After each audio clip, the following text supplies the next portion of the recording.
right, Leonidas Tarca, Yeah. the elementary principal for Martin Luther King Elementary. King Elementary in Compton, Mm-hmm. and Jiu-Jitsu professor, Yeah. Black Belt. Yeah. It's been an amazing ride, you know. And the mayor of Sunday Confession. That's it, right? Look at the shirt. Sunday Confession at Legacy BJJ. Yeah, that's it. Oh, you can see it, but it's a picture of two guys choking each other on a church. So instead of going to church, we go to the jiu-jitsu church. They say that right on the mat, you let everything go. You come to the mat.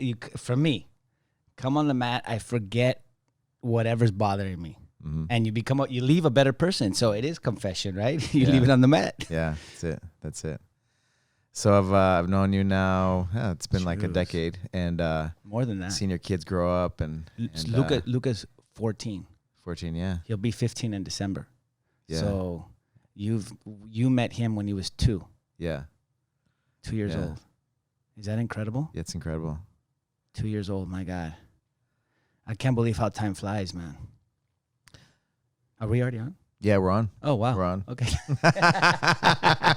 I'm like giving you my life story. No, it's okay. You know, man. Yeah, I've watched you since the principal, like in Simi Valley. Like we've known each other for a while. You've been around. You've been, you've been around. You've been here in Burbank. You've been assistant principaling, and just being the man really on campus and really making a difference with the kids.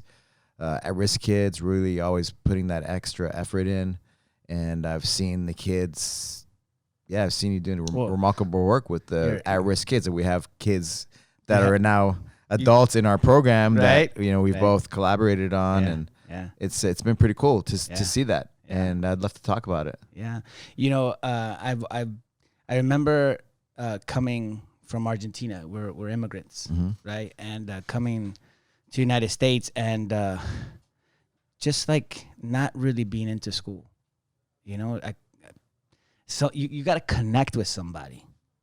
We talk about, I think there's this saying in education is like, if you can get one kid, how about you get all kids, right? How about you connect with all kids? How about forget about the percentages, 3% of the kids you're going to really focus on, because for me, it's like to be a teacher, it's not the ones that already know how to read and write. It's the ones that are struggling that you can convert into becoming these amazing people that they already are. They just don't know, right?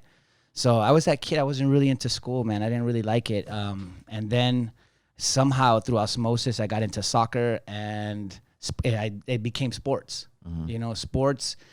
Because of sports, you did better in school. You found your learning style through sports. Yeah, right? So I started to figure out how I learned best and how to really be also how to work with people, because teachers be like, you can't play sports anymore unless you get better grades. So you learn how to, so I'm going to do this for you, teacher, in my mind, so I can do this that I love. So you learn how to do that, right? And even like jiu-jitsu, right? How do you get to the mat? This is my 16th year doing jiu-jitsu. That's a long time. And, I remember having to say, okay, so what do I have to do in order to get to the mat? My chores, right? Kids, whatever. But I got to be on that mat. So on average, for 16 years, 3 days a week on average. 4 if I'm lucky. 5 and it's like, wow. Because you've been a busy guy all the years I've known you. Yeah. So always doing things education-wise and work-wise. 20 years in education. It's my 12th year as an administrator. And I think it's been like the transformation of really becoming like a higher tier principal, and I pinch myself. I can't believe I used to tell people, I'm a principal. It's like, what? But at Martin Luther King, right, iconic. It's been in Compton that I actually transformed, man. So I'm transforming now. It's a lot of work, and Compton Unified is amazing because they push you. Yeah, you have to be that extra, support for those kids so they can become Martin Luther King, right? And that's what I'm doing. I started off with culture building first, and then you start looking at data. And really supporting our teachers, right? I have this motto, if our teachers eat, if you feed our teachers, our kids eat, right? So don't forget about the teachers, man, because they don't get pats on the back all the time. right? So really focusing on how make them happy, because it trickles down to the kids are happy and they come to school and they don't miss class, and then they want to learn, man, and they want to succeed, So that's my way of doing it. But 12 years as an administrator, and it's been a up and down ride to find out where I belong. Has jiu-jitsu helped you? 1,000%. I mean, if I didn't have jiu-jitsu, I don't even know what I would be doing right now. But has it made you a better educator? Mm-hmm. It has. It gives. And how? Listening, focus, solution-oriented mindset. Like I was telling you earlier, I close my eyes when I roll now. Doesn't matter what belt, white to black. Close my eyes, because you're always learning, man. And if you can't see, then you feel, right? And so if a person comes with you with problems and you only give them problems back, then they leave with problems. So how do you find solutions? It gets you in the right mindset. Man. Big time. Calmness, being calm, not being nervous. If there's a problem, just I'm going to solve it, or come up with a quick solution, that I know that's going to be successful, right? So jiu-jitsu is that. It really is. I don't even know. I remember going to was it Jordan Middle School here in Burbank when you were the assistant principal there, and you had your blue blockers walking around, and you had really good relationships with the kids. I felt it, I saw it, all ages, and they there was a certain, let's say, swagger, but kind of like they respected you. They knew you were a black belt. They knew, but the way you carried yourself, they know that I'm there for them, right? We had Martin Luther King. Like respect, there's a respect there. And I respect them. They respect me. I'll give you an example.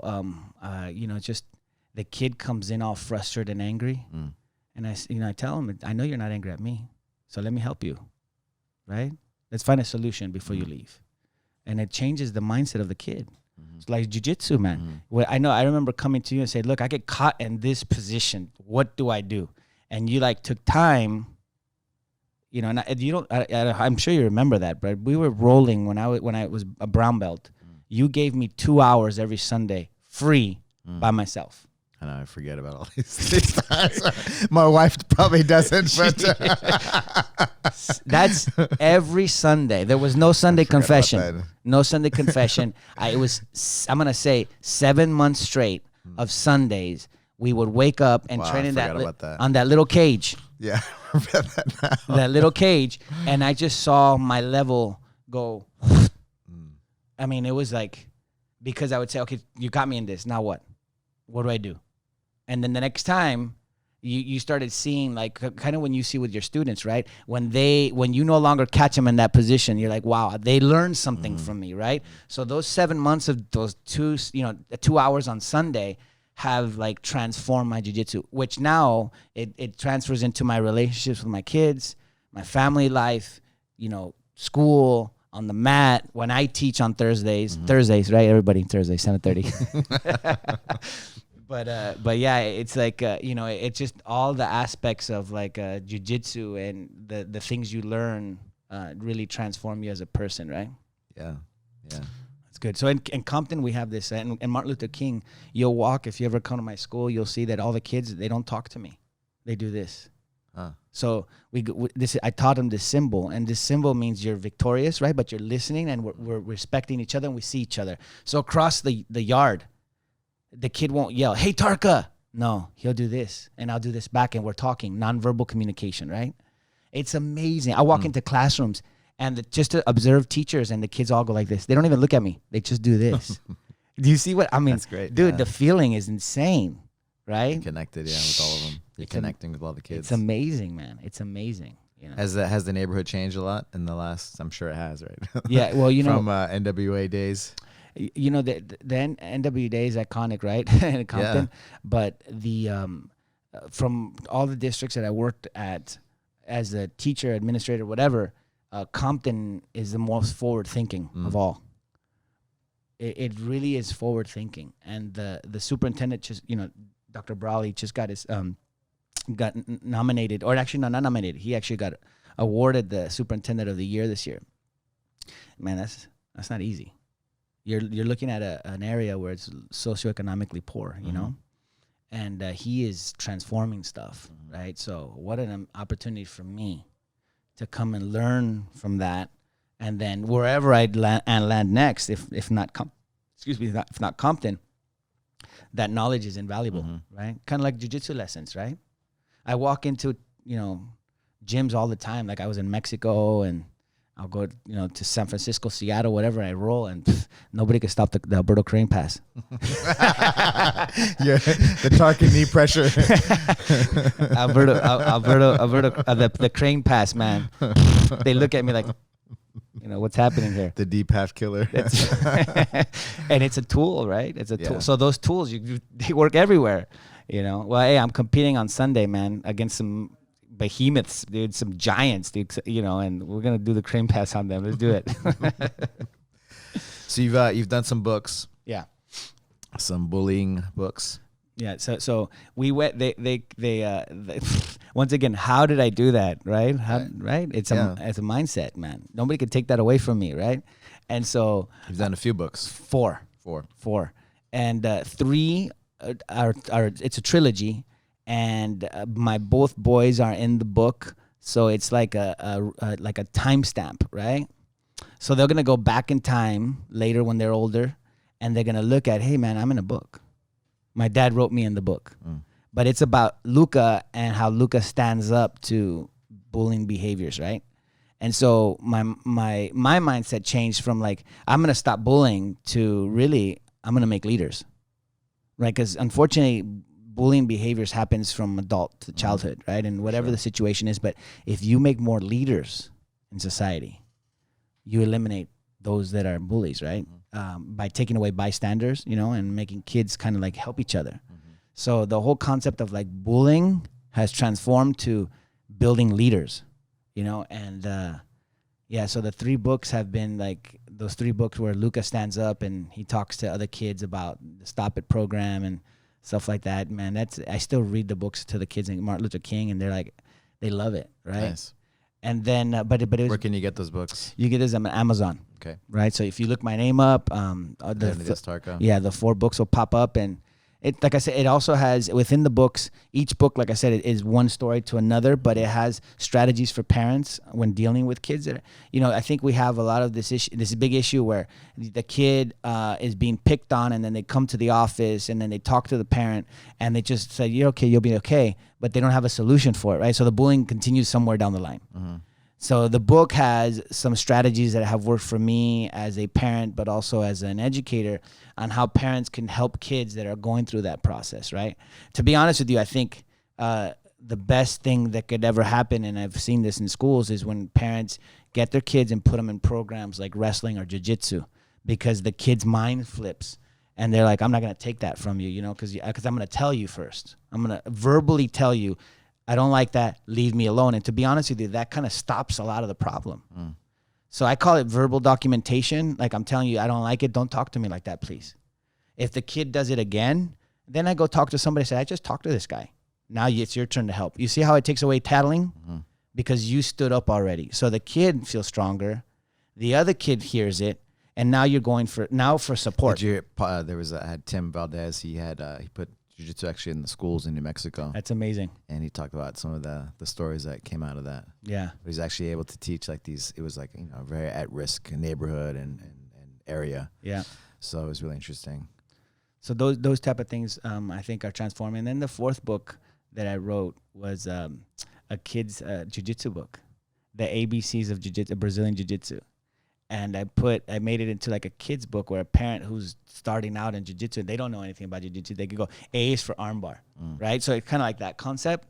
And Luca's in the book and Mateo's in the book. And then I have this girl, she's big now. I believe she's either a blue belt or a purple belt, Alyssa Wilson. Do you remember that girl? Yes, I do. She's still she's in there somewhere, right? She's fighting adults, I think now. And she's still a kid, right? Yeah.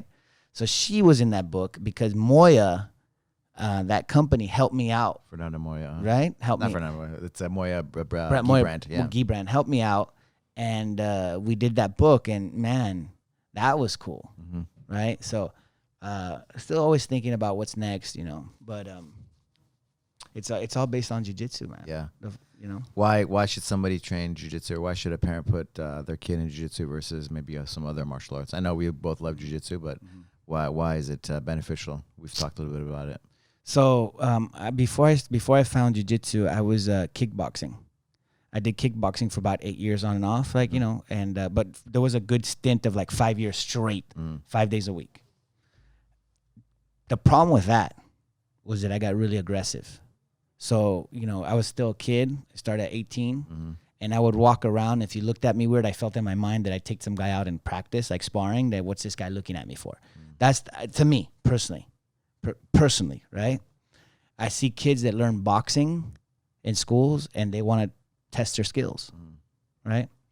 Jiu-Jitsu, on the other hand, in my opinion, helps a kid get out of the situation, knowing that if it falls to the ground, something's going to happen. And so, like me, I don't want to fight with anybody. But, you know, we're practicing with like sharks. Like, I train with you all the time. I train with you.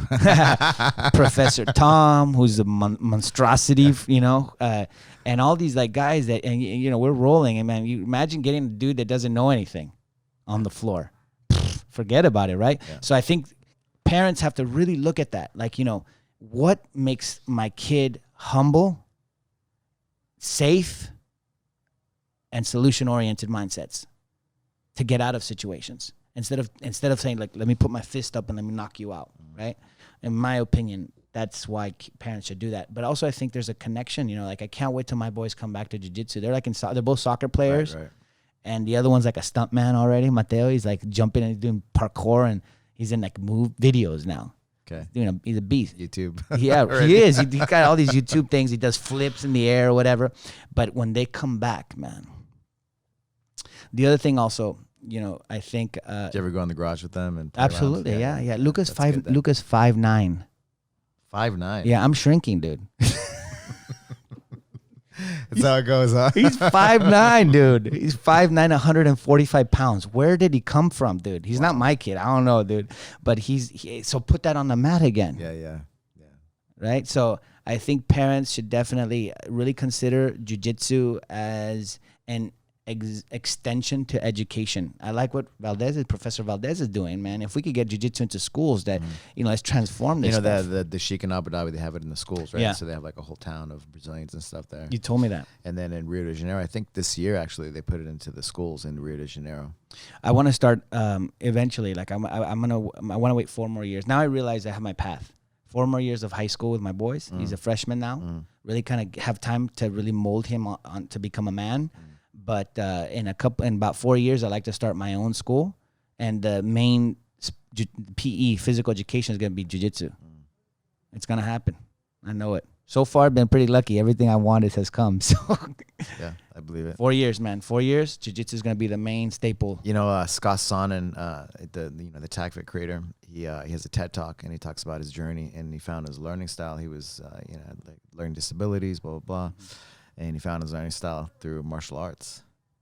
Yeah. And there's all these different, he talks about all these different learning styles, right? And that's, right. Like you said, you found your learning style through sports. It took a long, you know, I'll tell you this. And the more and more schools, or I don't know how it is, you know better than me, but it seems like they're taking away sports and making physical education less important, right? Yeah. They're taking arts away. And some kids only strive through art, motivates them. Like sports motivated me. You know, they're pulling things out. Like already we lost wrestling.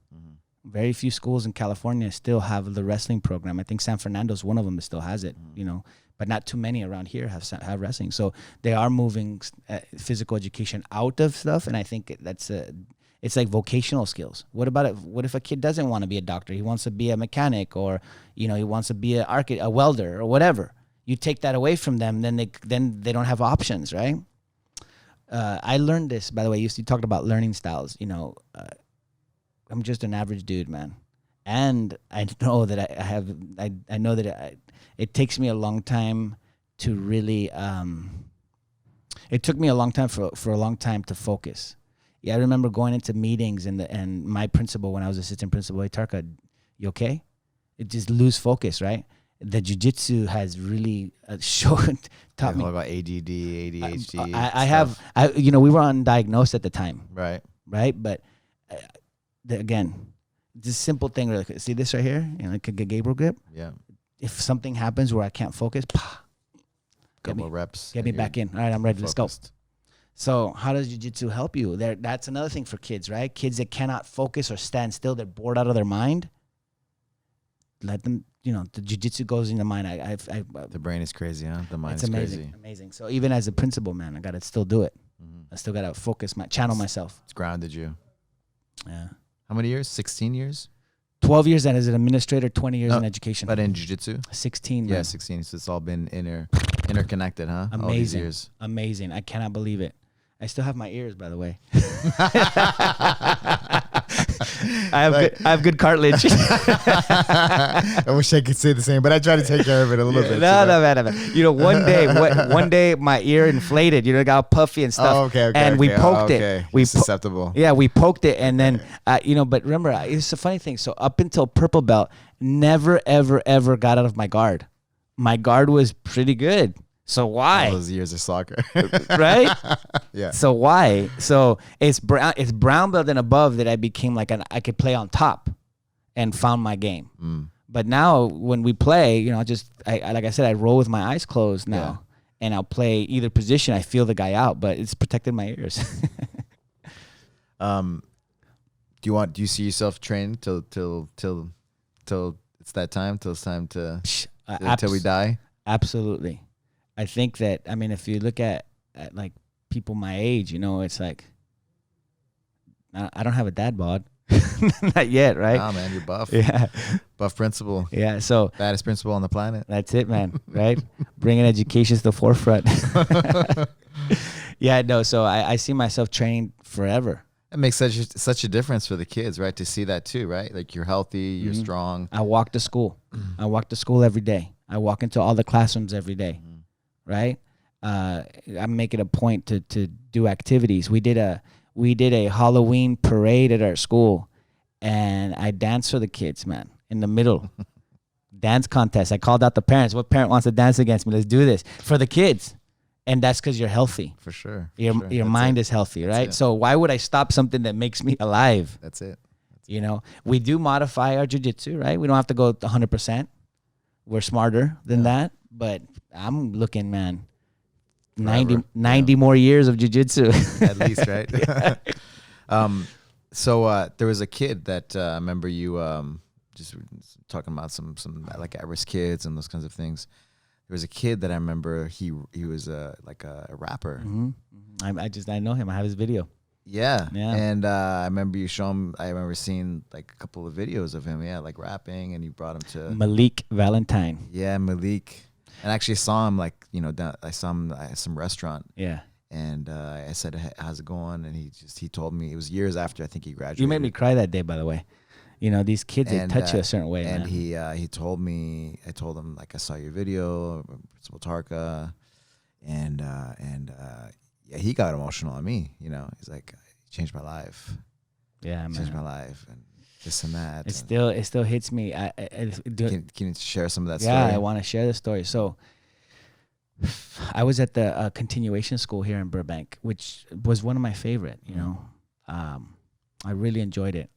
And these kids were telling me that this kid Malik is coming to school and that he's tough. He's a tough at-risk youth. That he did this and he did that and he did this. And so I made it a point to have an intake meeting with all kids before they come onto campus. So I meet them with their parents. The school's like a second chance kind of school, right? Yeah, man. It's like so they're already on their way out. It's that, and then adult school, and then of course after also that is as well as that. You can go to juvie. And there's,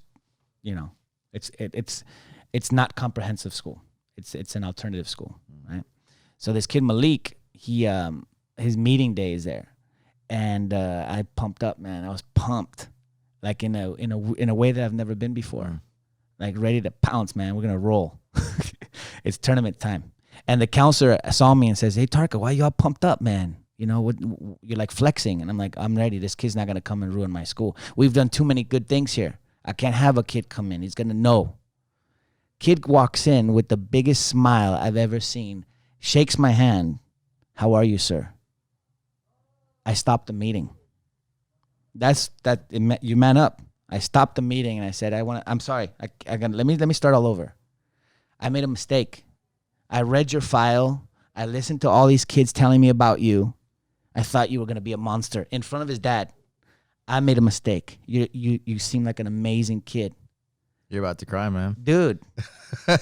what a learning experience for me. I've been in education for so long, and you see jiu-jitsu once again. I make a mistake, man up and fix it, man. I've already judged this kid before I met him. And then I stopped the meeting and everybody was listening around me, and I kind of like did a restorative justice. Like, what do you like, man? How can I help you graduate? Let's change everything. You're not this kid in this file. And he says, I'm a rapper. I got a job for you, man. Write me a rap. On that day, we didn't even do the meeting yet. Write me a rap about the school, and I'll blow it up for you. And he did. And we started off. I remember this. You got to stay in school. Why you got to stay in school? Right. And this kid, and he graduates, man. He graduates in a year. I was sad. I was like, no, stay.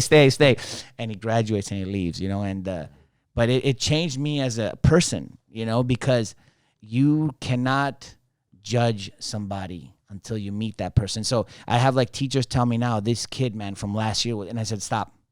He doesn't know me. I don't know him. Let me assess the kid this year. And then we can talk if he's still having issues, right? So that transformed me. That one transformed me as an adult, as a parent, as whatever. You cannot judge somebody. Do you know Eric? You know Eric, right? Eric, which Eric? Purple belt Eric. Yeah, right? Sorry, Eric. So putting on blast. Hey, Eric. Hopefully not. No, this is great. First time I remember when I came back to Legacy.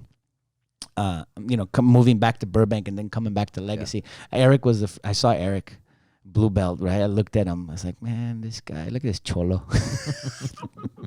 I'm going to smash this guy. He looks like he's tough, right?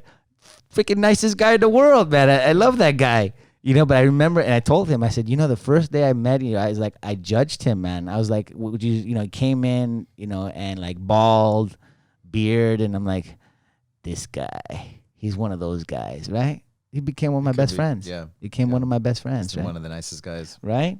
Smart, and so, man, once again, Malik, amazing kid. I'm just hope the best for him. Mm-hmm. I hope that I see him sometime down the line. You took him, was it the city? What was that? There was a Board of Education? Yeah, we took him to the Board of Education. We took him to and he did his rap in front of the Board of Education. I remember you showing me that. You were like showing everybody like how you were so proud. Man, he's like my son, man. Yeah, you were like... yeah, and he was nervous, and he blew it up, man. And the board sees what we can do, and these kids, man. So I don't call them at risk anymore. I call them at promise, man. I promise. Because if you tell a kid that he's at risk, you know what he does? He acts at risk. He builds behaviors. He'll tell you, I'm bad, right? I'm bad. You see how bad I am? It's like, nah, man, you're at promise. Let's fix it. Dr. Rios, man. Dr. Rios, a big shout out. Professor at Santa Barbara University, wrote that book, At Promise. At Promise. And he changed my mindset of like, it's not at risk. Give them a reputation to live up to. Right? Instead of saying, So his book is amazing, and his TED Talk's amazing, and he's been through it. So, it's like you've been through the UFC, you've been through the cage, you've been through that. So who else is going to tell somebody else how it looks, right? How to grow than somebody who's done it. Dr. Rios did it. So I changed it, man. It's not at risk, it's at promise. How do we make this kid shine? I like that. I like that concept. Man. So what's next for you? Besides this tournament this weekend? Smash. Learning at Compton. I'm learning. I'm getting better. I'm honing in on some skills that I probably had never used. Just becoming a better educator. And then my sons are growing and getting big and strong. And, I'm happy, man. I have happy. Yeah, dude, I have a really awesome girlfriend. She's a teacher at Agora High School, and she has the most calming personality you've ever met, and that's what I needed. I needed to balance myself out. Just be calm, man. So shout out to Sammy Miller. She'll be looking at this podcast, but calm, beautiful, amazing, smart. Dude, I'm telling you, God's love me, dude. God loves me. How can people find you? Facebook now. I got off. You're back. Yeah, I'm back. I was in hiatus for about 3.5 years, and then but I missed my jiu-jitsu posts that everybody's posting and reading about that, and just I don't have a lot of time for social media very much, but or you can meet me on Thursdays at 7:30. 7:30. Or the mayor of the Sunday mornings, right? Sunday morning confession, man. You want to confess? Come on over. We 8 a.m. Sundays at Legacy. We help everybody that's 35 and above. Remember, you got to bring your ID, man. If you look like you're 35 but you're really 25, they're not gonna let you in. Stress face doesn't count. Yeah, so I'm very happy. It's like I cannot believe how fast time flies. It's been a black belt for a while now, and just training every day. And Alberto's been my training partner for a long time, man. And every Tuesday we train, right? Tuesdays. And yeah, it's Tuesdays, but also back in the day when you were 2009, I think, right? You were one of my main training partners. Yeah. So, wow, man. When you were a blue belt. Yeah. Right. So, it's been a long time. And, but I just see myself, being happier. I want to travel a little bit more, and I take my Alberto Crane shirt with me, and they all know you, so they accept me. They accept me, man. You know what the best feeling is? You walk into. I was in Mexico, and they said, "So where do you train?" Alberto, oh, come on in, brother. Hermano, entra por favor. Nice. You want to teach a class? Come on in, let's teach a class. And just to say, I show some technique that maybe somebody have never seen before. Sure. And then learn from them. That's it. Right? I learn. Community. Yeah, man. I learned from white belts, man. That's it. Right?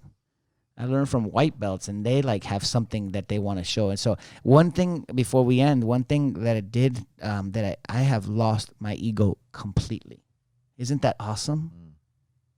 I would have thunk that getting smashed or smashing makes you more humble. Man, I will take feedback from everybody, and I think that's why I became a better principal. Teacher has a better idea than me, bring it on, man. You think that there's a better way to do it? Let's do it. No ego. And once you take the ego out of it, you grow. Right? So yeah, so on the mat, 7:30 Thursdays. I love my class. It's amazing here at Legacy. Represent. Right? And then Tuesdays here with Alberto, we're training. Sunday confession. And then if I get a sprinkle any other day, we do it as well. So, once again, I'm Thanks very for all happy. you do, man, in the communities all around LA. Yeah. All these years, and I really appreciate you. No, thank you so much. Thank you. Thanks for coming on. Thank you, Professor. Let's do it.